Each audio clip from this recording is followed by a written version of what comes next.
আসসালামু আলাইকুম রহমতুল্লাহি ওয়া বারাকাতুহু। দেশ এবং প্রবাস থেকে যারা আমার লাইভে যুক্ত হবেন আপনাদের সকলকে জানাই আন্তরিক মুবারকবাদ এবং অভিনন্দন।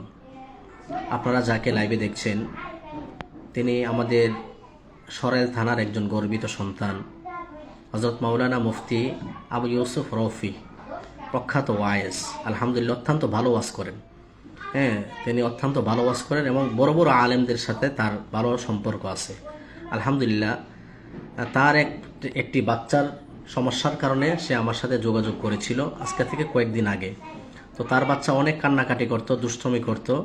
তারপরে রাত্রে 3টা বাজে সে আমাকে ভয়েস করে। তো আমি ভয়েস শুনে দেখি যেখানে অনেক কান্নাকাটি, লাগাতার কান্নাকাটি, প্রায় 3 থেকে 4 ঘন্টা পর্যন্ত কান্নাকাটি। তখন আমি বললাম এত রাত্রে তো সম্ভব নয়, তুমি সকালে আসো। তখন সকালে যখন সে আমাকে কল দেয় তখন আমি বললাম সে বাড়িতে আসো। সে আমার বাড়িতে আসলো। আসার পরে তার ছেলেকে আমি আইজা বসায় দেখলাম কি সমস্যা।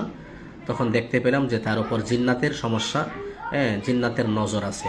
আলহামদুলিল্লাহ কোরআনী মাধ্যমে কোরআনের তদবির আমি করলাম, নজর কাটায় দিলাম। আলহামদুলিল্লাহ এখন তার বাচ্চা পরিপূর্ণ সুস্থ, কান্নাকাটি থেকে বিরত আছে, দুষ্টামি থেকে বিরত আছে। আলহামদুলিল্লাহ এখন তার সন্তানকে নিয়ে আলহামদুলিল্লাহ ভালোই কাটতেছে। আপনারা মুফতি আবু ইউসুফ রৌফির মুখ থেকে শুনে নেন। আলহামদুলিল্লাহ, প্রিয় বড় ভাইকে অনেক ধন্যবাদ। আসলে আমার বাচ্চারা অনেক দিন যাবৎ খুবই কান্নাকাটি করতো এবং খুব চেঁচামেচি করতো। হঠাৎ করে রাত্র বাজে 3টা দেখলাম যে বাচ্চারা ঘুম থেকে উঠে প্রায় 3 ঘন্টা যাবৎ কান্নাকাটি করতেছে। পরে আমি কিছু বয়েস বাইকে পাঠাইলাম। কোনো কমে কান্না থামে না, মানে কোনো কান্না, কোনো থামার কোনো পরিবেশ দেখতেছিল আর কি। তো 3 ঘন্টা কান্নাকাটি করার পর আমি বাইকে কিছু বয়েস পাঠাইলাম। ভাই বয়েসগুলো শুনছে, সকালবেলা কল দিলাম, ভাই বলছে যে আমার কাছে নিয়ে আসো। তো আলহামদুলিল্লাহ আমি আমার সন্তানকে ভাইয়ের কাছে নিয়ে আসলাম এবং ভাইয়ের এই চিকিৎসার মাধ্যমে আলহামদুলিল্লাহ আমার সন্তান এখন পরিপূর্ণ সুস্থ আছে। এবং আপনারাও চাইলে যে কোনো সমস্যা, যে কোনো রোগের জন্য আপনার সন্তানের যে কোনো সমস্যার কারণে আপনি এখানে আসতে পারেন। আমরা দেখতেছি আলহামদুলিল্লাহ অনেক রোগী, অনেক দূর দূরান্ত থেকে রোগী আসেন। ইনশাল্লাহ অনেক কাজ হচ্ছে, আপনারাও আসতে পারেন। আপনাদের সন্তানকে যে কোনো সমস্যা ইনশাল্লাহ বাইরের কাছে আসলে আশা করি ইনশাল্লাহ আপনার সন্তান এখান থেকে পরিপূর্ণ সুস্থ হয়ে ইনশাল্লাহ বাড়িতে ফিরবে। আলহামদুলিল্লাহ আসলে ভাই সুস্থতার মালিক একমাত্র আল্লাহ তাআলা, আমরা মাত্র ওসিলা। এই যে দেখতেছেন মুফতি আবু ইউসুফ আর রৌফি, সে কিন্তু অত্যন্ত মুআদ্দাব। আমাদের আমরা যখন মালিহাতা মাদ্রাসায় পড়তাম তখন সে আমাদের নিচে পড়তো।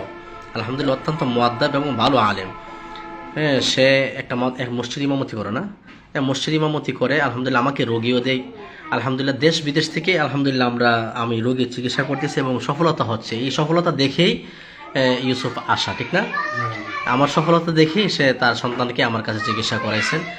তো যেহেতু আবু ইউসুফ বক্তা মানুষ, দেশ বিদেশে প্রোগ্রাম করে, আপনারা ইউসুফ ভাইয়ের জন্য দোয়া করবেন। আল্লাহ তাআলা যেন তার হায়াতে বরকত দান করে এবং তার এলেমের মধ্যেও যেন বরকত দান করে এবং তার রিজিকের মধ্যে যেন বরকত দান করে। আপনারা সকলে তার জন্য দোয়া করবেন এবং আমাদের জন্য দোয়া করবেন যেন আল্লাহ তাআলা আমাদেরকে মানুষদেরকে কোরআনের চিকিৎসা ইখলাসের সাথে দিতে পারে। আসসালামু আলাইকুম ওয়া রাহমাতুল্লাহি ওয়া বারাকাতুহু।